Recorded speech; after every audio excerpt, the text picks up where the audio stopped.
Today marks 1700, fifth day of daily lessons, day reflections.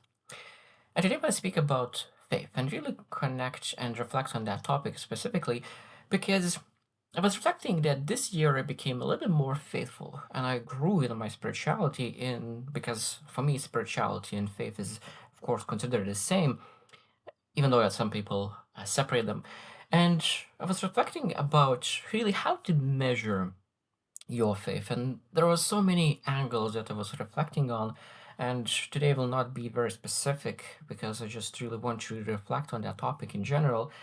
And one thing that I really find out is that when you really grow in your faith, a lot of things will go down byproduct. What I mean by that is that when your faith increases on your authority is Christ, your authority is Bible, when your authority is something that is beyond, above and beyond transcendence in general, what it means is that all other things will go down. What it means that fear of authority, human authority, will go down. Fear of rejection go down. Fear of embarrassment go down. Fear of abandonment goes down. There are so many fears that people have.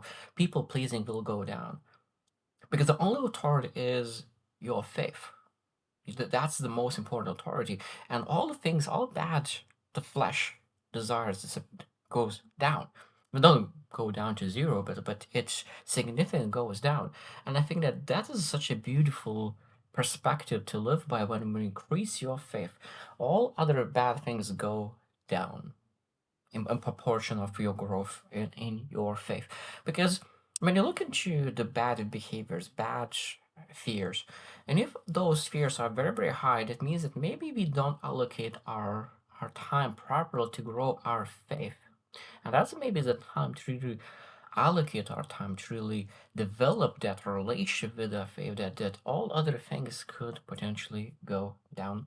So today we'll share five things that we can really measure ourselves in faith. Just understand, are we actually growing? Because I truly believe in measurement. Like what is not measured doesn't get improved. So when you really measure it, and some days we need to be honest with ourselves that okay, like in this measurement, I'm one or two, three, and I always say that knowing that from 1 to 10 you are two, that is massive encouragement because now you are grounded because you know where you're at, and now you're able to create that great plan to really get out of that too. Because if you are not aware where you're at, it's almost impossible to get better. So knowing that even because sometimes people could feel that bad, or like, wow, I'm at two or even one, and feel bad about it. But as I said, knowing where you're at is amazing. That's give you a chance to improve and get better because most people have no idea where you're at. So number one is conviction. Do you actually believe it in faith? That is a conviction. Do you actually believe it? And you're able to say from 0 to 3, like it's most inherit, not examine. That means what it means is that it's I didn't inherit belief. My parents didn't believe, so I didn't inherit the belief. I needed to develop that. And I know that different people have different stories. Some people have the bigger revelation. For me now, years of the years was gradual improvement until I actually was believing. So for me, conviction was built over years of gradual improvement and cracks and beliefs and challenges. And there was a lot of times I was 0, 1, 2, 3. I was like 4, 5, 6, and at the moment with my conviction is very, very high. Probably still not 10, and maybe I'll never reach that, but I for sure am at 8. I truly have a massive belief, massive conviction internal, and that allows me to really speak about it even better. Because sometimes when you don't have conviction yet, you don't want to speak about it. But when you have conviction, you're able to speak about it. And one thing is that's about faith is I always want to say that I'm not a evangelist. I will never speak. I will never preach. I could teach what I know, but I'll never preach. That's just not in me. Maybe it will change one day, but I not. My mom always teach you don't spit in a well because it might need to drink from it. And but at the moment, I see myself as a teacher, not a preacher. I speak what I learn, not to preach, but just to really develop myself and understanding. Number two, thing that we're able to measure, first one's for conviction, second thing that we're able to really measure is stability under doubt. Stability under doubt. And this is a big one for me, was at the beginning of my belief, when someone used to ask a question that I have no idea about, used to create a massive doubt and used to start questioning my belief, my faith. And that was again the beginner believer, that newborn in a belief. And when I started really to grow myself, I started to understand that my lack of understanding used to create doubt. So that means that now when someone asks a question that I have no idea about, I don't have understanding, I knew that is not a question of belief, it's a question of understanding. So that means that the person is asking a question, now I'm going and find the answer. And that has totally changed my belief about the pressure and a doubt, because doubt is a great thing. That means that there's something missing, something understanding, and that means you go and find, but you don't question the belief, you question the understanding. Now there's a massive shift. So that means that from 0 to 3, the doubt is threatening your belief. Number 4 is some discomfort, but that manageable, and then from 7 to 10, you really can face questions without any doubt. You feel that there's something that is missing, and you go and find that missing piece. We know that there is that understanding, and you will find it. Number 3, independence. That means that, again, is it yours or is it borrowed?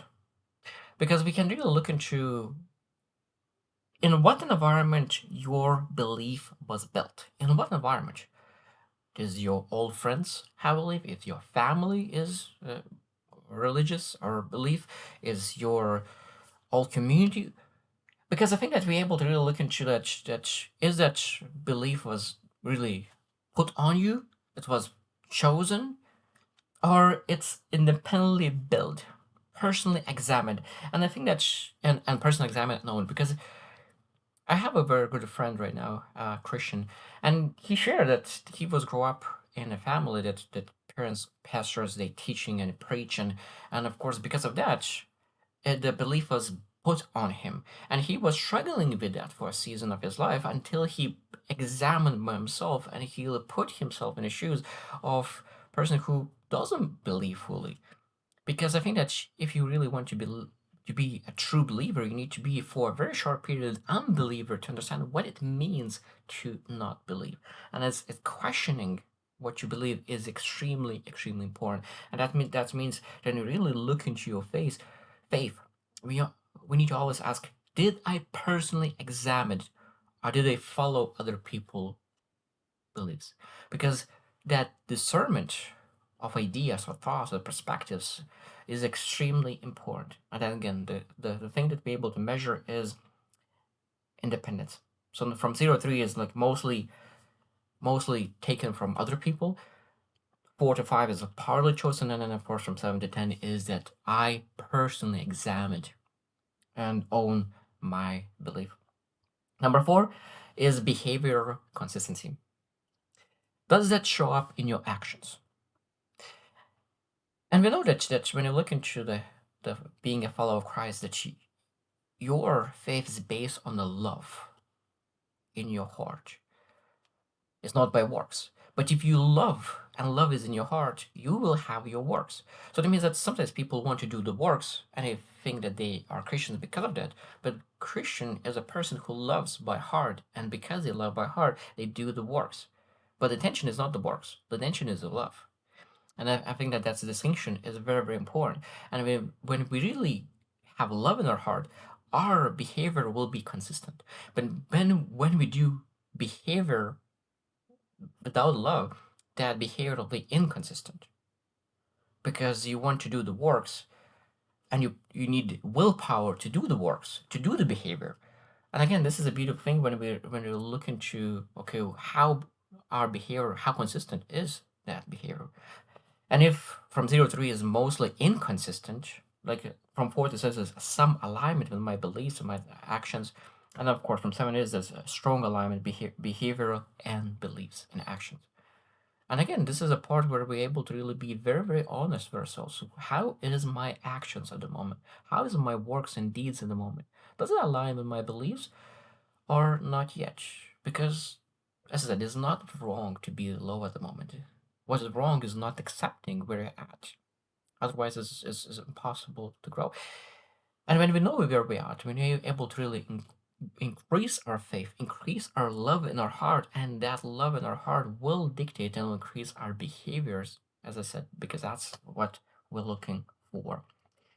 The last one, number 5, is that emotion source is love or fear. And I think this is an interesting thing because sometimes we fear of punishment, and that's why we believe, because we fear of punishment. Um, then of course from 0 to 3 is that fear of punishment. That's it. That's the only feeling I have. From 4 to 6 is like mixed, like some love, some fear, and then I think that the most important part is that faith is driven by love mainly, conviction and meaning, and that's where true belief is. I truly believe that love is what we're supposed to seek. Because when you really look into true love, what true love means? True love means leadership, responsibility, dependence, relationship. There's so many things just fall into love. Like it's just insane how much. Like I'm not able to even describe and give definition of love, but everything, goodness, all goodness is fallen underneath of it. And I think that when we really focus on developing faith through love, love wisdom, because even in the Bible says that that there is things that God hates, and there's a lot of things that it loves, and if we will focus on loving things, and I think that is a beautiful thing. And this is a great thing that we're able to really look into where is my emotion source is in my belief. Those are the 5 things that I think that we can measure. I think that there's more things that we can measure. But as I said, today I just want to reflect about faith in general. And I think that I might be speaking about faith in the future even more because I want to really, is a more of a vlog to see where I was in my faith because I'm growing in my faith and I will grow all the time. And I really want to see what kind of realizations do I get and receive over the time. So I hope that those realizations maybe even help you to really realize things for yourself and really grow in your faith and see where that leads to as well. So I hope you choose to win and see you tomorrow.